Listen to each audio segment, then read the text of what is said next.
Hi, I'm JJ. Welcome or welcome back. This will be my December wrap up. I already did my year of the end of the year wrap up. I always say that wrong. And I did a mid-December, so these are the books that I read towards the end, the last couple of weeks of December. I was actually sick through Christmas, so I had intended to read a couple of Christmas books, but I did not physically read anything. I just listened to a few things instead. So my reading list actually changed from what I was anticipating, but I still got some really great reading in. One of these did make my top 10 of the year, which I will also go over in a different video, but there were some really close contenders as well. And I have talked about some of them in the end of the year wrap up, but I will go into detail with them again here. So the first one was for my book club, and we read I Who Have Never Known Men by Jacqueline Hartman. I know this has been going all over BookTube. Everybody absolutely loves it. I thought it was pretty good. Not great, but definitely I'm glad I read it. It was such a slow pace, more atmospheric book. It was tense, about loneliness and community, where this nameless child is spent her whole life essentially being imprisoned with a group of women. They don't know how they got there, why they're there. They don't know what happened to the rest of humanity. They don't even know if they're on Earth. And so at first she feels so isolated from them. She feels like they're hiding everything from her. She's just trying to understand herself, the world around her, where she fits into the world. And she doesn't really know who to trust because she feels like she's the only one who wants and longs for more, who wants to know what it was like before. And as the novel progresses, she slowly realizes that these women aren't hiding things from her and are not untrustworthy. It's more so they also don't know. And they've been trying to put it on this brave front that for the sense of control over their lives, that at least they know more than her. They experience more than her. They can protect those memories. They can project this inferiority of at least we know something, because otherwise their lives are just as lost and useless and being under the thumb of someone else's control is hers is. And so having that that slowly change over time as they build this community together, as they seek to try to understand where they are and what happened to them, was interesting.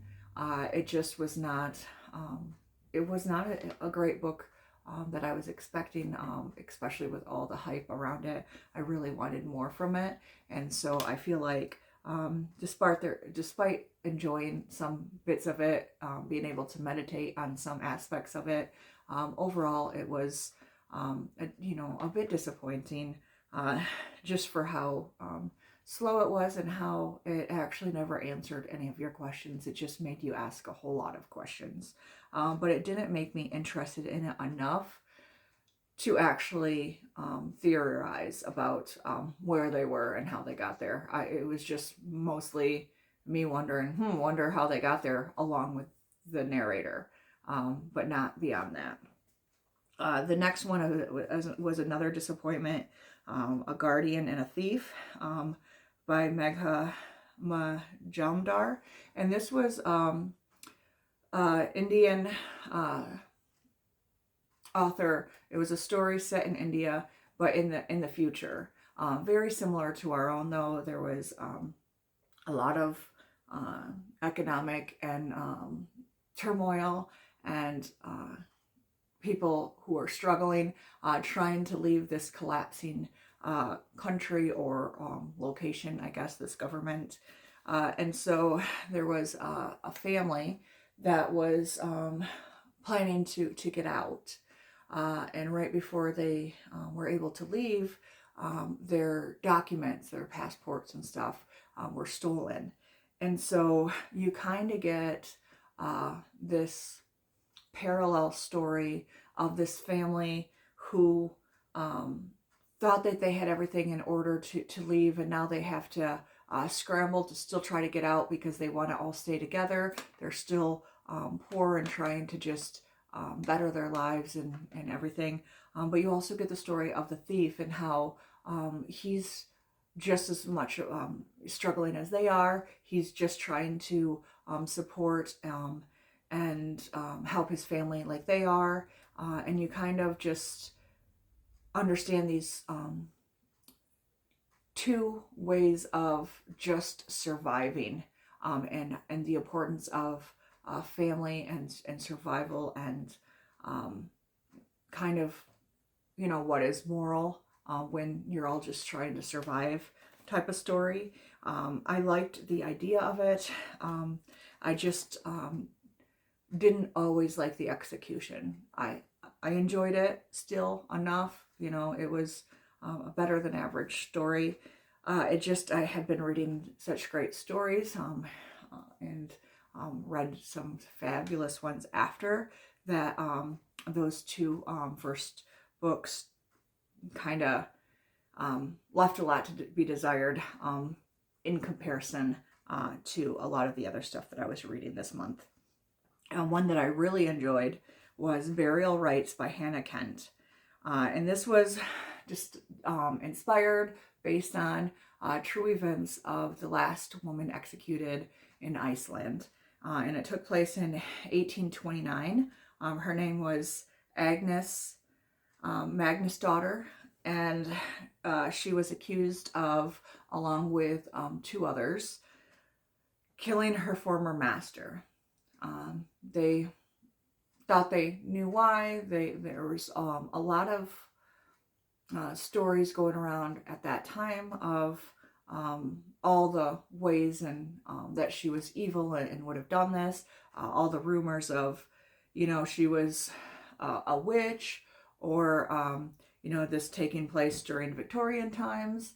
How the woman has fallen. You know, she didn't become what society expected of her, so therefore she was evil, and she must have been the mastermind in this murder and all this. And so they're all basically sent away to imprisoned, awaiting their execution. Some of them are going to be possibly free, some aren't, and she has to be sent to this family who doesn't want to take her in. They have young daughters, and they don't want them to be around a murderer. And the only one who she has who will listen to her side of the story is a young priest who she actually suggests to be her priest. And then you kind of learn why.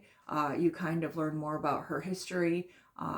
And this part is the narrative, the historical fiction part of it, because it's just making you wonder what might have been going on with her in the life of that time, and all the different sides and aspects of this sensationalized murder. I thought it was very well done. It felt like reading a classic, even though it was a newer book.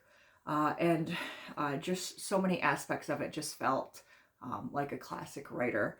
And it had a lot of the same themes of some of my favorite stories that I've already read. I don't want to talk too much about the ones that they'll remind me of, because a few of them are on my top 10 of the year, and I will talk about them in that video, and then you'll kind of see the parallels and why I can compare these two, and why I might think that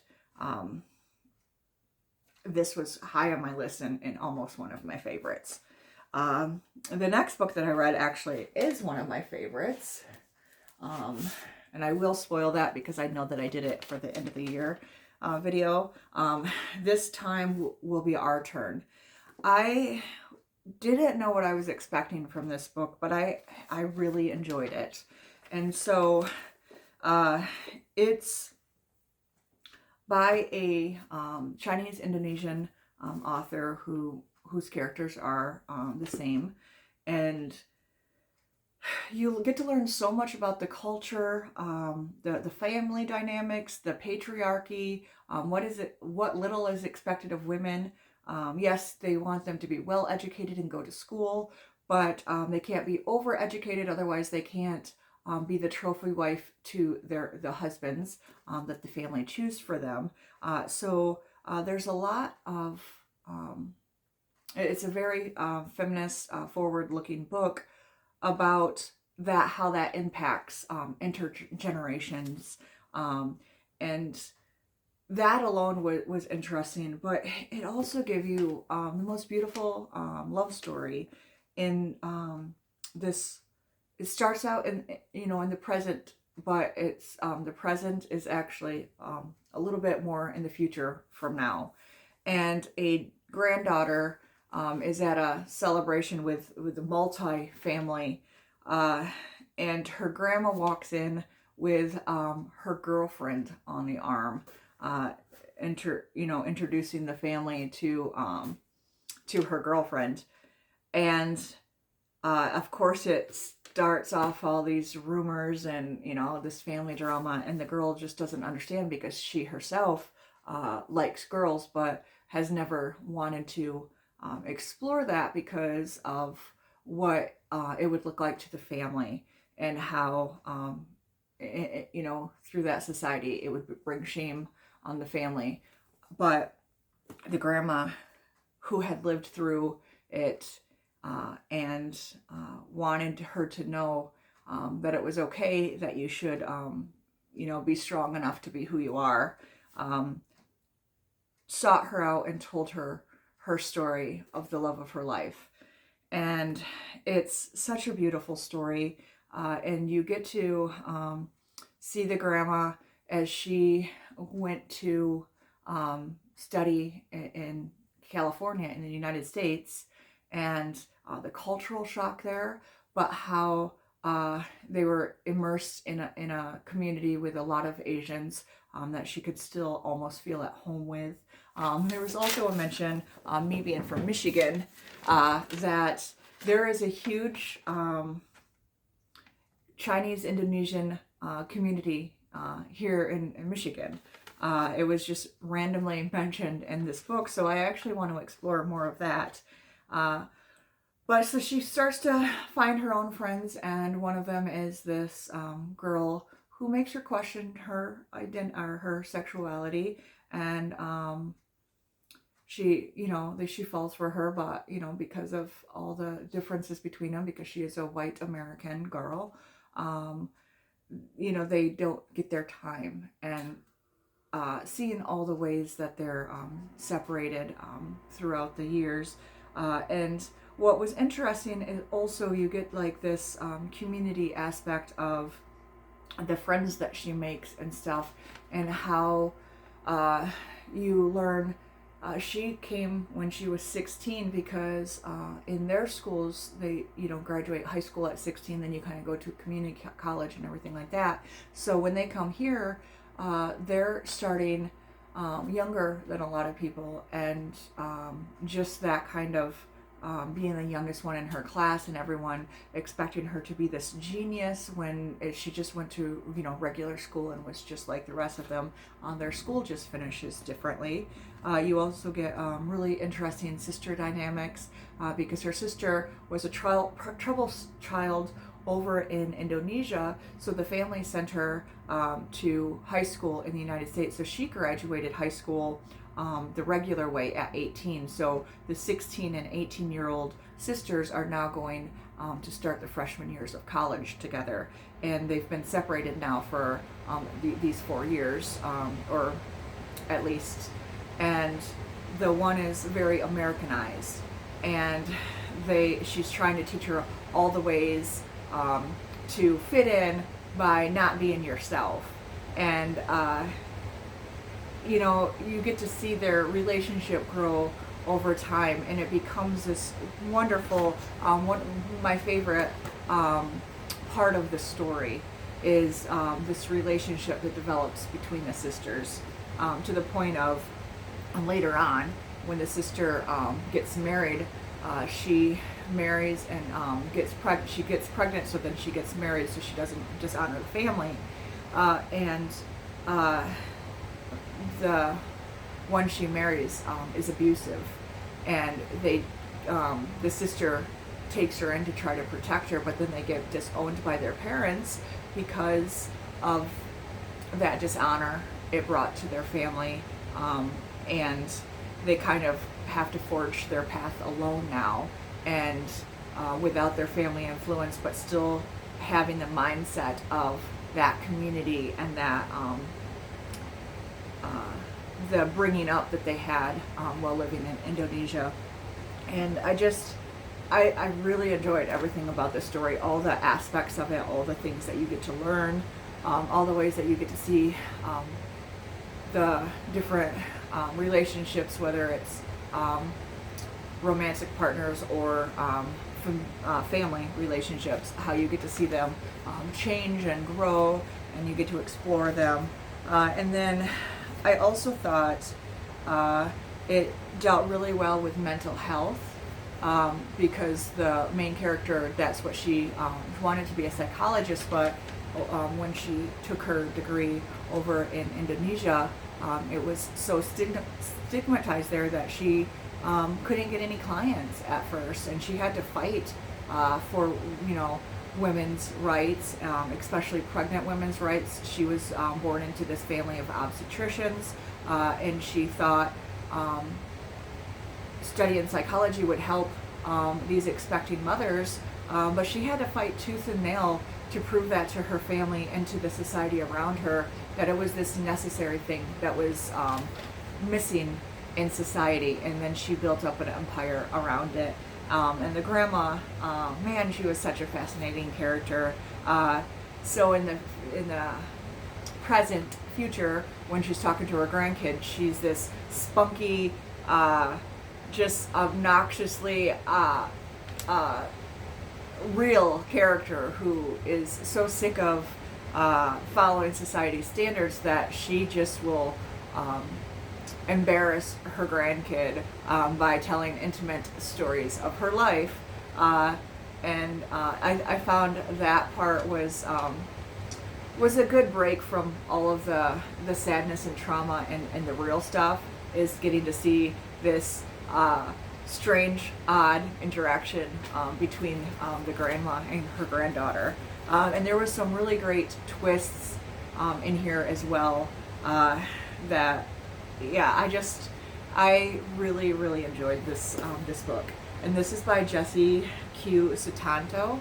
And I know that she wrote a couple of books that have already been on my TBR. I kind of put them off. I didn't really try to start them, but now I'll be reading them.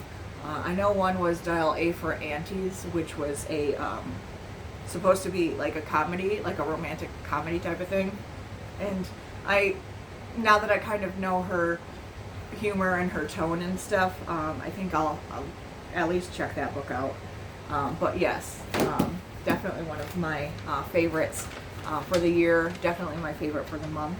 I also finally finished Say Nothing, completely different tone from that book. I had to do audiobook to finish this one up because, like I said, I got sick and wasn't able to read for several days, so I switched to audiobook to finish this.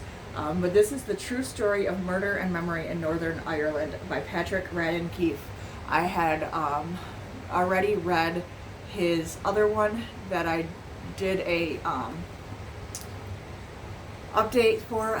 I don't remember if it was I think it was the end of November for Nonfiction November, but it was Empire of Pain, about the opioid epidemic, and I really enjoyed that one as well. So I'll be reading more of his work.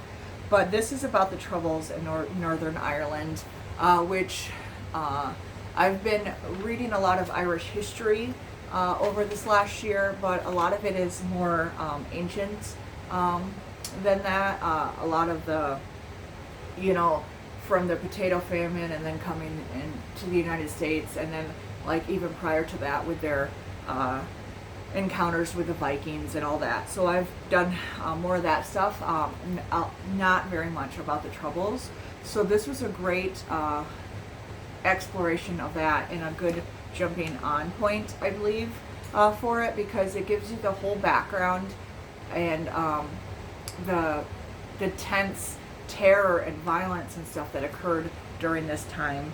And it basically takes place so in Northern Ireland, where it's primarily Protestant people. There are still Catholic Irelands who are Irish who live there, and there's just this tenseness because the Catholics there are the minority, but on the island of Ireland as a whole, Northern Ireland Protestants are the minority. So both people feel like they're the oppressed ones, like they're the ones at risk of violence being done to them and having to convert, or fear of being persecuted for their religion. So it's very interesting just because of that location, how they both have this same feeling. But it is also almost an apartheid state because since Northern Ireland is the majority of that country, they do discriminate against the Catholic Irish there. And so they are, you know, in separate jobs, separate schools.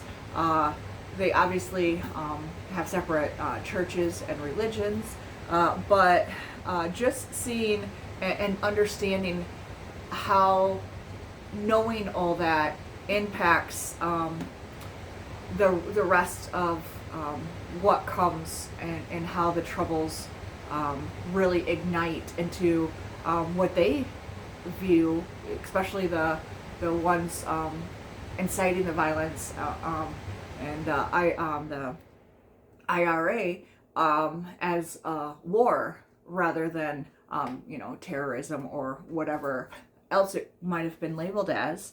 And so this is a story of a single mother of of 10, and how she just basically gets disappeared one night, and her children are left to try to wonder what happened to her, and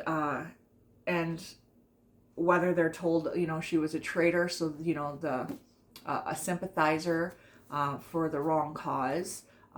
She's disappeared by the IRA. And so you have this mystery element to the story, but you also get like almost multiple biographies of people at this time. So you get the Price sisters, who were very involved in the IRA, and a mention of Bobby Sands, who I do want to read more about now.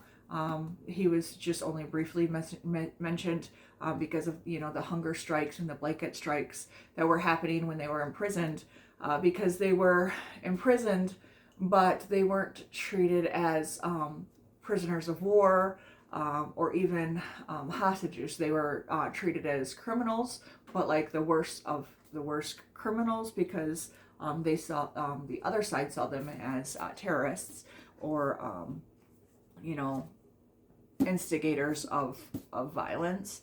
And so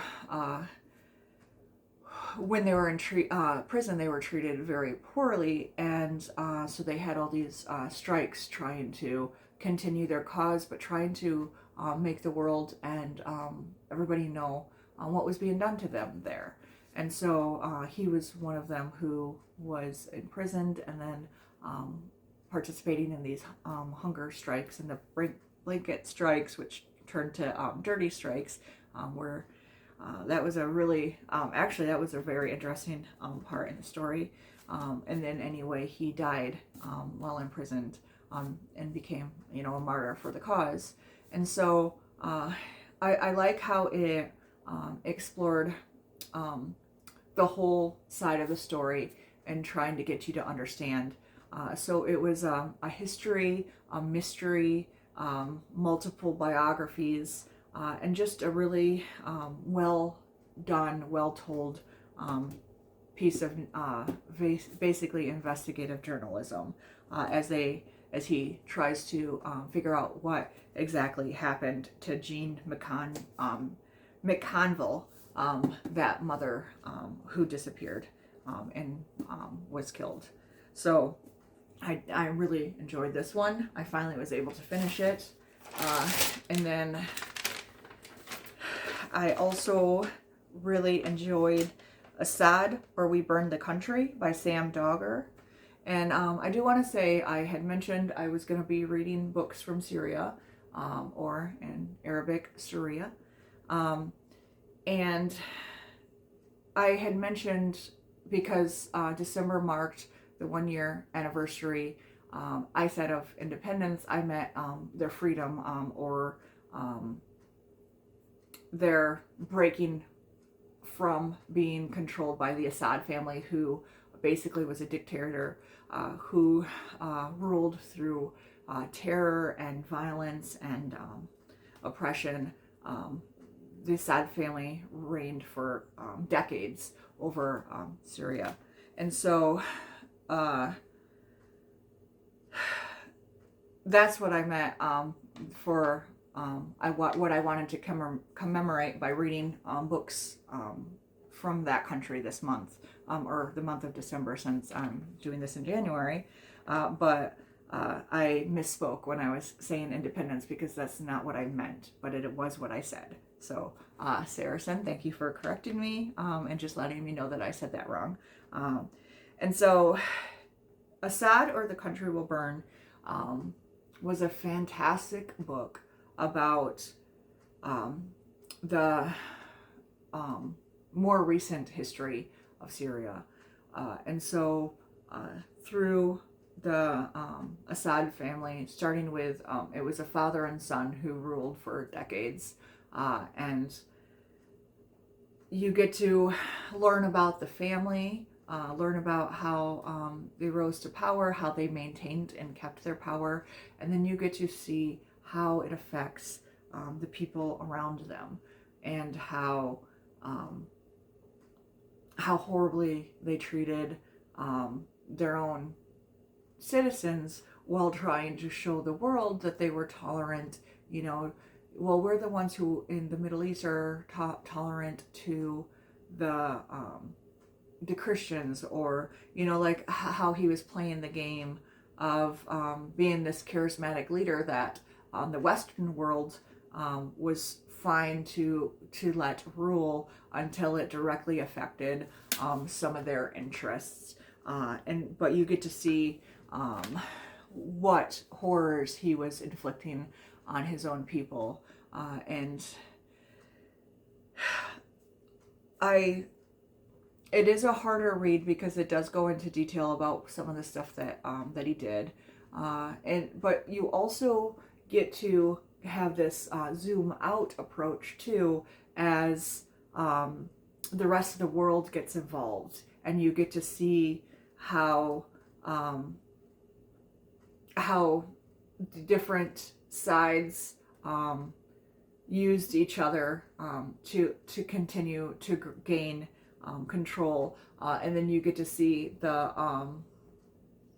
terrorist organizations. You know, it mentions Hezbollah, and then it mentions ISIS later, and when ISIS is mentioned, how a lot of you know, Assad himself, but a lot of the neighboring countries would use ISIS to almost as a misdirect for the rest of the West, so that they could land grab. And Assad did that himself. And so he was almost like playing both sides and to his advantage, and seeing how he could stay in power, not just maintain power, but to grow his power and his influence. And so if you want to learn more about Syria and just their what it took them to get to where they are now, so that we can to see where they can go from here, is really interesting. And I'm very I actually will probably have to pause it for a minute because I thought I had everything ready, but since I'm talking about Syria, I also wanted to discuss something else. But while I'm talking about Syria, this one I actually was able to read also this month, The Next Syrian Girl, and I really enjoyed this book as well. And this is about a Syrian refugee as well as a Syrian American girl, and how their stories are different but parallel. And the refugee girl and her mom come into town, and actually this is set in Detroit, Michigan. So it was really fun to learn a little bit more about Rochester Hills, Rochester Heights, which is on the east side of the state, where I'm on the west side. But there apparently it was a really rich community, and I was not aware of it. So I find that's very interesting. And being set in the United States, Michigan in particular, I liked all those references that were made. But you get to see how, so the American girl, and I don't know if I want to try to pronounce the names because I know that I'm going to butcher them. But the author is Riem Shikari, I'm not sure. But the American teenager is obsessed with American football and boxing. And there was a really interesting mention and stuff of Muhammad Ali, which I found fascinating, how she related to him being a Muslim boxer, and his discussion and stuff about women wearing hijab. So I just thought that part was personal to me, just because I enjoy martial arts and boxing as well, and she's the Syrian girl who's not Syrian enough for her mom, who's completely Syrian, but she's not American enough for the rest of her classmates. And she does go to school with a lot of Middle Eastern or Muslim population, but she is still in Michigan, and so there's still a white majority around her, especially when she does boxing. There's a part in here where she's trying to participate in a boxing championship, like a challenge at her boxing rink, and then the girl that she's boxing is white, and the white girl has her family all there supporting, and when she's winning, she's scared that they're gonna essentially mob her in the rink and kill her or hurt her, just because of that terror that she lives in every day. So this refugee from Syria comes, and she doesn't get that aspect. She sees her as more American than Syrian, so she doesn't understand the terror that this one lives in every day. She knows her own and how hard it was to escape the Assad regime. So reading these books simultaneously gave me a lot of extra insight into this, and why they would have escaped, how horrifying it was to try to escape in a time like that, and also how everywhere she went, they did not want these Syrian refugees. So They accepted him there, but they were discriminated against in each place that she went. And, she lost her big brother, her little brother, and her dad along the way. It's just her and her mom who finally make it to the United States. And so she has this trauma and this loss and this guilt as a survivor that she's carrying with her. And the two clash because the American mom has her mom and her come and live with them, and so they just don't understand each other. They are so different, and then along the course of the book, they start to see that both of them have their own memories of Syria. The one who's already been in America, who just has Syrian relatives that she visits, she could visit up until the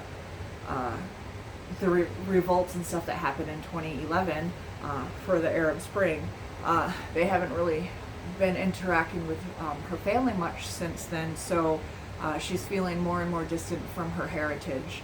And then the other one, who had to escape it, has horrible memories of it now that it doesn't feel like home anymore, because it's this thing that they had to escape from.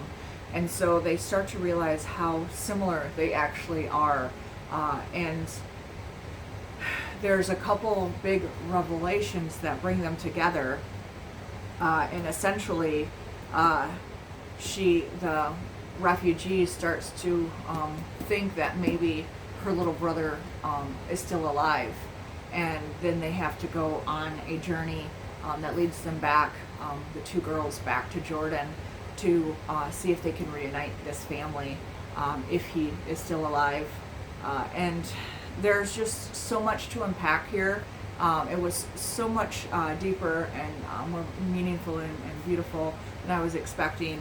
And like I said, I think I got even more out of it by pairing it with Assad or the country, or We Burn Our Country, because you get to fully understand what drives the character and her mom to flee and to keep going despite all the losses, to try to survive. And I just wanted to read a part on the back that is comparing the two Syrian girls, and it says, "Where her Syria is family, mine is death. Where hers is freedom, mine is a prison. Where hers breathes, mine suffocates." And that just beautifully sums up these two experiences of these girls who come from the same place, but in different times. One left with her family before everything went wrong, and one stayed until they couldn't stay anymore, and what that does to you. So just understanding the plight of refugees in general. If you want to, please pick this book up. It will give you a really great understanding, and a lot of hopefully a jumping off place to want to read more stories, because Syria is not the only one that has refugees who are fleeing something terrible. So that being said, I'm going to pause for a second because I need to get something that I wanted to share while I was doing this video, and I completely forgot. So hold on just a second.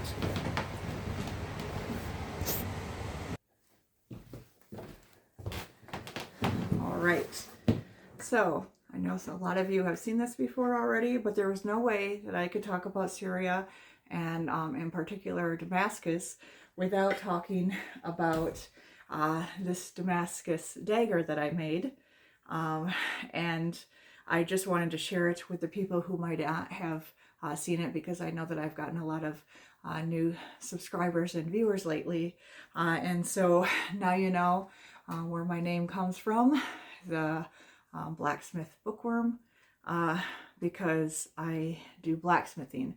And this was my first attempt at a Damascus dagger.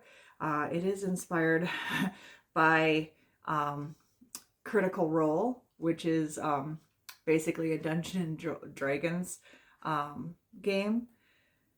One of the characters in that had a sword that when they described it, I saw fan art of this beautiful sword that I then wanted to make into a dagger, but I didn't want to just make a dagger.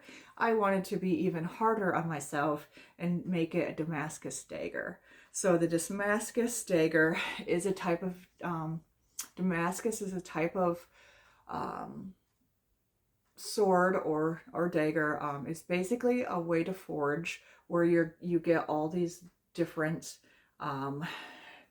designs in your blade, because you are essentially folding several different kinds of steel. So varying in densities, vary in size, variant colors, and then as you fold it, so this started out as 13, folded into 26, folded into 52. So this is 52 layers. So it is a very sharp, it's a very heavy, dense sword. But that's where the different layers come from. And the style is called Damascus. And Damascus is in Syria. And it is an ancient type of forging. It's a very beautiful style done. And so I wanted to share that with you as I talked about my Syrian books. And I'm also really excited because I know that I'm going to be doing Historathon this year. And the Crusades era lines up when I should be finishing my first sword, and I am making a scimitar, which is also a type of a sword that was used a lot by the Middle Eastern side of the Crusades. So I am going to show off that sword when we get to that era in history. So when I review those books, I'm going to show that sword. But once again, I just wanted to reveal my dagger that I'm very proud of. And so after that break, I am going to discuss now the rest of my reading. So December also had Hanukkah, and I read two Jewish themed books, one nonfiction graphic novel, and then one fiction that was a fantasy. And that one is The Maiden and Her Monster by Maddie Martinez. And that is a Jewish fairy tale folklore that has magical as well as historical elements. So you kind of get this sense of the clash between religions there, and how magic is kind of the thing that separates them rather than it being religion, even though the tenets of the magic is, you can tell, Christianity versus Judaism. And so it the monster in question was a golem that was created through magic that was supposed to protect its people, which we know is Jewish mythology, folklore, and the monster apparently turned, and now girls are going missing, and this girl who wants to save her dying mom goes in there into the woods and to try to find this monster, to bring justice to, and hopefully maybe even find these missing women, which one of the girls is her best friend. And in there, she comes face to face with this golem, and they start to realize that she's actually not the monster that they've been seeking, and how you get this discussion and this basically trying to understand what makes you a monster versus what makes you human, and can can somebody be redeemed? And also the falling of a hero, and how maybe the person that you idolized or had on a pedestal, or this savior of your people, might not have been the good guy in the story. And so it had a lot of really interesting themes. I enjoyed it very much for the most part. There was a couple of times where it kind of got, dragged down and was a bit slower. But I did enjoy what it was trying to do, and I did enjoy the story. And then the other one was also one of my favorite books of the month. Very close to being one of my favorite books of the year.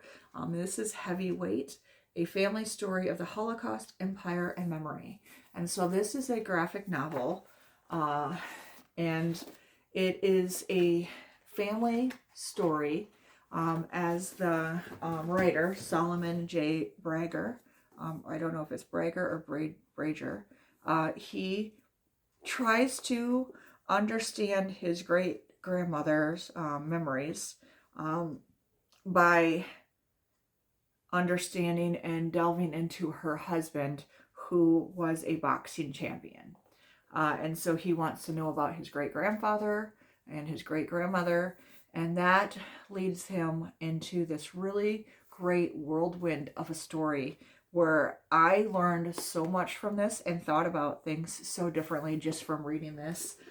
It's actually quite dense for being a comic, because it's very historical. And so what he did was, he talks about the connection between empire and the rise of fascism, and how you can be complicit by letting your country or your leadership, so a lot of the Jews in Germany at that time, if their fingers weren't being pointed at them, they were completely fine with what Germany was doing to their colonies in Africa, and how that they kept getting away with their treatment on Africans, led to them thinking that they could then expand, and in expanding, you displace more people, you oppress more people, you discriminate against more people, and how that longing for more and for more power directly leads to fascism, because you eventually have to say who deserves this land and who doesn't. So you make it a us versus them, and you're always the ones who are the us, who deserve it, and everybody else is undeserving of it. And then eventually undeserving of it means they're unhuman or less than human, and therefore we can do what we want with them. And so he makes this really great through line, and he connects that then to how he has to deal with the fact that his ancestors let colonization and the empire happen and benefited from it, and then later were the subjects of fascism themselves, and had to try and escape so that they weren't killed during the Holocaust. And so he makes a really great, like I said, through line about where our accountability lies. And he made the connections to the United States, and how we treated the indigenous populations and the enslaved populations, and how being complicit in it because you are benefiting from your privilege and don't want to lose any of that privilege. So therefore, as long as the ire is not directed at you, you tend to let it stay directed at others. So it really makes you think. He was talking a lot about a lot of when he was talking about the enslaved people in the United States. It was very reminiscent of How the Word is Passed, which is an excellent nonfiction book about the United States reckoning with slavery. And in one of those chapters, it talked about how New York City, in particular, was built on the burial grounds of enslaved cemeteries.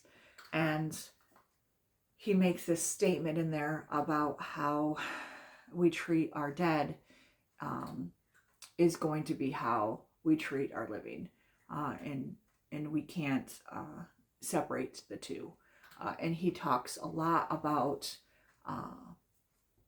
the psychological impact on it, the intergenerational trauma. He has a lot of great references, a lot of great quotes and stuff from leading scholars at that time that I plan to go and read a lot of their stuff.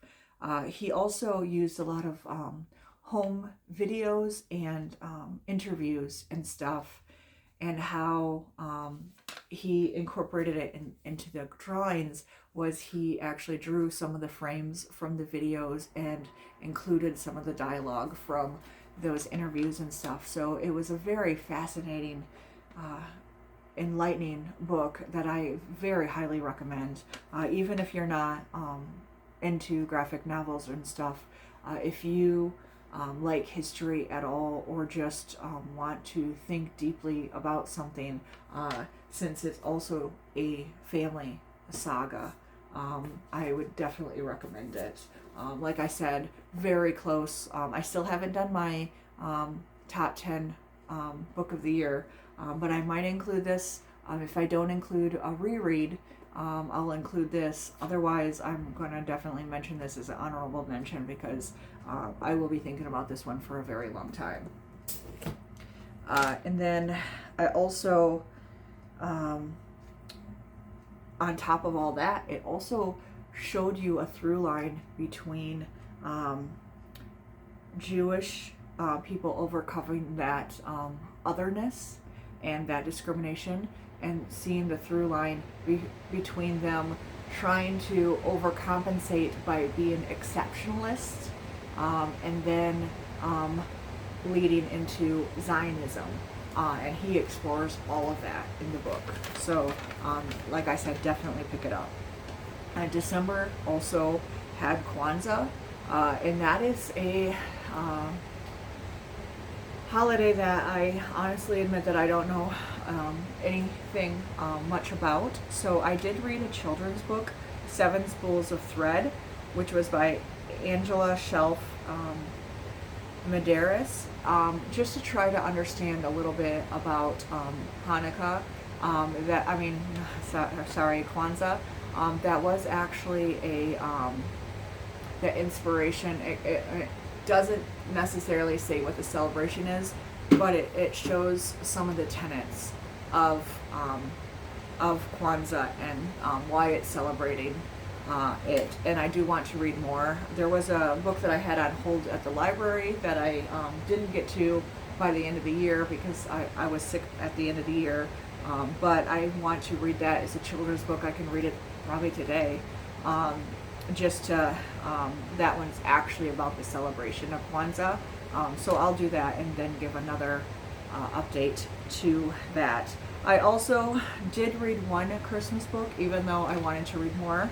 And this was Christmas Hirelings by Mary Elizabeth Braddon. I had read her Lady Alden's Secret earlier this month and really enjoyed her writing. So I wanted to read her Christmas story. I was a bit disappointed, but as a Christmas story, it was entertaining and it was good. A Scrooge-like character who's kind of disillusioned with the celebration of Christmas is basically convinced to hire children to celebrate Christmas with, because children are what bring magic to Christmas. And so he gets people who, he doesn't want completely poor people, he wants well-to-do people who might have family who are a little less well-off, that he feels like he could help. And then that kind of delves into him understanding the true meaning of Christmas and family, and connection and stuff like that. It's predictable, but it was okay, especially for a story, a classic. And then completely diverging from what I had planned to read just because it came up. I had it on hold at the library and it came up, so I read The Expanse by James S.A. Corey.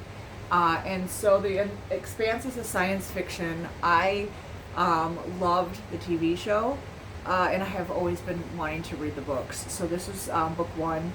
And book one, it is a bit slower than what I know, because I remember being intrigued with the season one, but then really got into the series and season 2 and 3 and love it.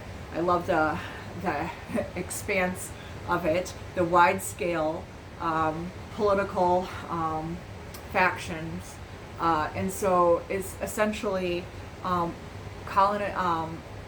colonizing Mars and the asteroid belt, around by Jupiter and Saturn, and then also Earth politics. So you have them needing and wanting different things politically, economically, socially, and how all these things interact. And this story is a mystery because a detective is after this family hires them to find their missing daughter, who was a political activist for the Belchers side of things, who are essentially the what we call like the stepbrother type of always forgotten or overlooked type in the society where they focus on Earth and Mars. And then there's this possibility of this war starting, and you don't quite know who's behind it. It looks like it's started by Mars, but you're not quite sure. And what I really like is how each faction has very distinct personalities, way of living, their politics, their culture. Even the characters have different accents and stuff. And so it just feels so immersive and so epic. And this book did give me more detail. I understood it a bit better than watching the first season. So I am excited to go into more of it. If you haven't heard about it, I do recommend it if you do like science fiction. It's murder mystery, intergalactic war. You have fantastic world building and characters that are starting to develop, and the cast is going to be huge as you go on. So I'm glad that it started smaller in this one, so you can kind of get a feel of it as you slowly immerse yourself into this world. So it is a slow but steady story, but it is always interesting. It was always engaging. I did enjoy it. I definitely will be reading more. And if you haven't watched the TV show and you do have access to it, I would highly recommend it. It is one of my favorite shows. And then I wanted to show a couple of my my TBR for January, because it is epistolary January. So I am going to be finally reading The Color Purple by Alice Walker. This has been on my TBR for way too long, so I'm glad to finally delve into that. And then for nonfiction, this is a Kwake Emezi, Dear Centurion. And so this is a memoir, and it's written as letters to different people in life, and what they mean to the author. And so I am excited to read both of these, and I will be posting a book or a video later that will be my favorite epistolary book recommendations when I do review those books as well, just because this is not at all my favorite topic or genre to read, or I guess not quite a genre, but type of book. But there have been some fantastic ones that I have read. One of them is on my top 10 of the year as a reread, so you'll be hearing that one again. But I do find that when I read them, I have enjoyed them. I just don't typically go out and choose to pick them up and read them unless I have good reason to. And I know that this is already a long video, but I just wanted to share a couple of other books that I have acquired before the end of the year that I wanted to show that I didn't get to do in my end of the year book haul. I already showed some of them in my Historathon video, but these are the ones that are not Historathon. And then I do have some Christmas money that I intend to get a couple of books with, that I'll do a Christmas book haul or something when I finally get to the store. I was sick all through Christmas, and then we've had snowstorm upon snowstorm and horrible weather. So as soon as it's okay to get out, I'm going to go to the couple of bookstores. But a couple that I have, and I'm really excited for this one actually, The German Lesson by Siegfried Lenz. And this is essentially, this takes place, or this guy writes it from 1943, after it essentially talks about Nazism and how you basically get indoctrinated into it, and how this boy has to learn to, like, so he watched his father, the constable of the northernmost police station, carry out orders from Berlin to stop well-known expressionists. And he starts stealing the artworks before his father can get their hands on it, because he wants to find out where the joys of duty could lead a people. And so I just am really excited about the exploration of this indoctrination, about this erasure of expression and art from culture, and how individualism is always what's stomped out first when you have like a dictatorship and stuff. So I love art anyway, and I love books that discuss art and the importance of art. So this is right up my alley, as well as being something that I'm hoping is deep and memorable. And then I know that I have Gore Vidal comics, I think. I can't remember. I'm sorry. I will show or I'll post the link.